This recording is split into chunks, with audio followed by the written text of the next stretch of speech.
fuck off. No. We don't even have jumper cables. We don't even have any tools. Is this the answer to our prayers? There's so much to update you on. I've got to save my phone charge.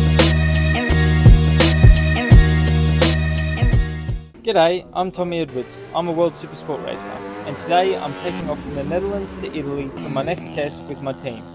This is my first time taking my new camper van, so I'm very excited to see how it goes. And spoiler alert, it's been an absolute shit show. Let's go. We've got no antenna. We've got to get an antenna. We've got no Bluetooth on the radio. And we don't have our speaker with us. And we've got hundreds of bicycles. We decided to split the trip up and call in the yacht in Austria. It's only Monday and I don't have to be on a bike in Italy until next Friday morning. We've got no pillows or blankets yet, so it wasn't the comfiest first night. Fun fact, if you're travelling through Europe, check before entering each country if you need a vignette. In countries like Austria, Slovenia and a few others you do.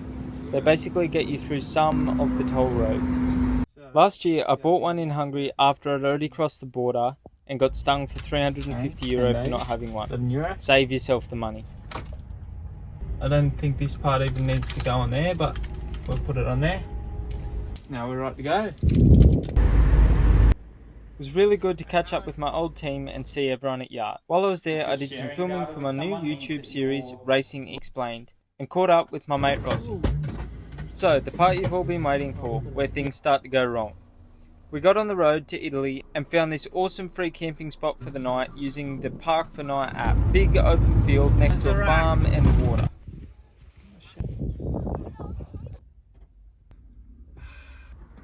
What's happening? Not sure yet. Might have to get Keish to jump in the driver's seat for me. I don't know how. Hey? I don't know how. To sit in the driver's seat and start a car? No. I think we've got a dead battery. There's like heaps of people about. Yeah. It's just the embarrassment of having to ask. I know. I don't want to ask. We don't even have jumper cables, so we could go and ask them if they have jumper cables and then say, can you give us a hand? Oh. This is the kind of stuff that just makes me embarrassed for the rest of my life. So, little update, we've just gone around and a couple of people rolled in and we tried to ask them and they said that in Italian that the bar opens at 12 o'clock and they have a tractor and they'll come out and help us. But our gauge is reading that it has full charge, and now I don't have a multimeter, we don't have jumper leads, we don't have a jump pack. So we've basically got no way of getting out of here. It's our first day. It's saying that it's got full power. I don't know how good that gauge is. So we're going to start checking for some other problems, but it's going to be a bit hard without a multimeter. After flagging down every camper driving in and out of the place, we finally struck gold and got some jump cables. Our next problem was, it wasn't a flat battery. We had bigger technical problems to go through. After a couple of phone calls to Dad, we tried a couple of bush mechanic ways of getting it going, but couldn't get it. Alright, what are we working on now? So our multimeter has gone dead. So we're just changing all the fuses out between each other and trying that. Whose multimeter?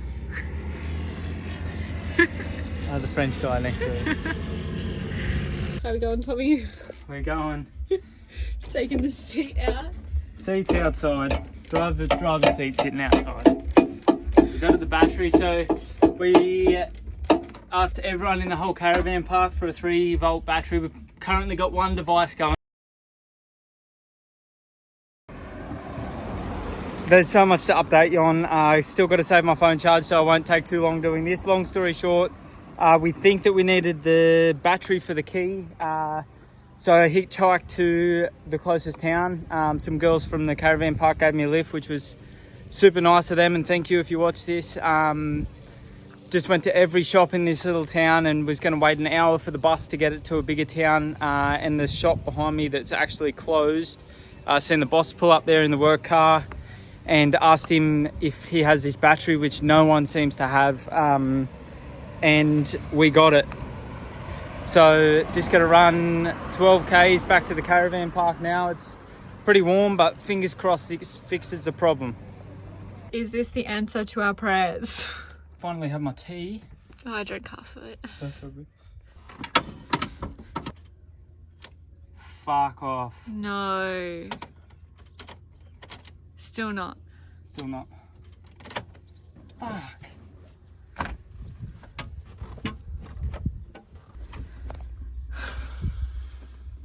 After a couple of days of hard work, it had beat me. I didn't have the tools to fix it. We had to call a tow truck.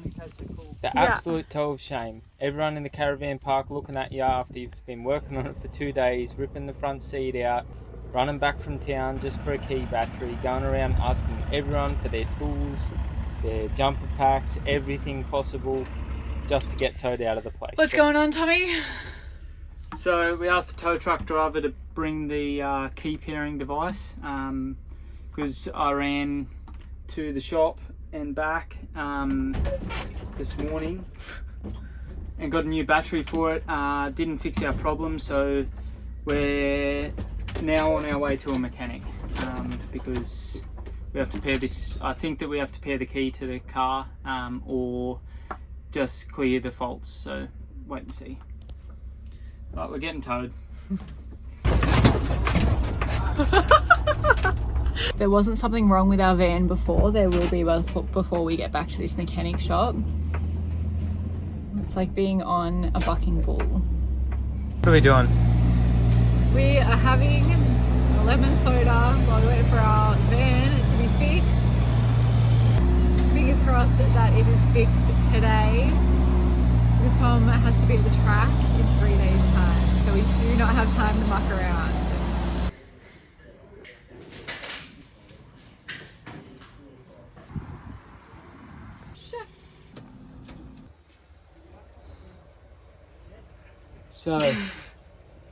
So we've got 3 days till the test and it is 3:20 p.m. Oh, and we're still waiting at the same mechanics. They pretty much said the problem is what I said. It's the immobilizer in the key needs to be paired with the system, with the ECU again. They've taken 2 days to diagnose that.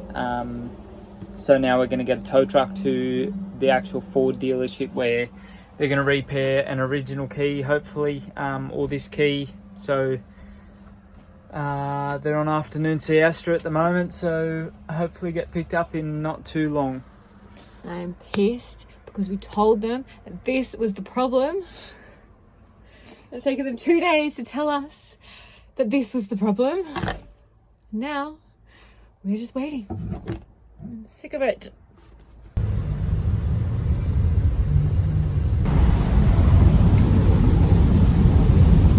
So we're in a taxi now going to a hotel and the camper is still back at the mechanic, at the ship mechanic.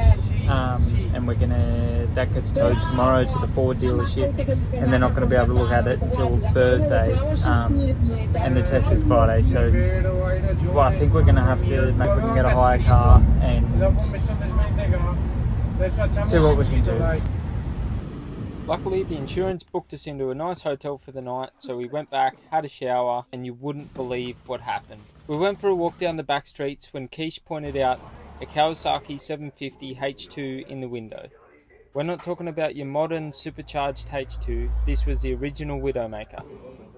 The guy had 6 of them there, all in perfect condition, and we're going to make another YouTube about it later. I have to leave to Misano tomorrow, so make sure you subscribe and follow along to see how I make it to Misano.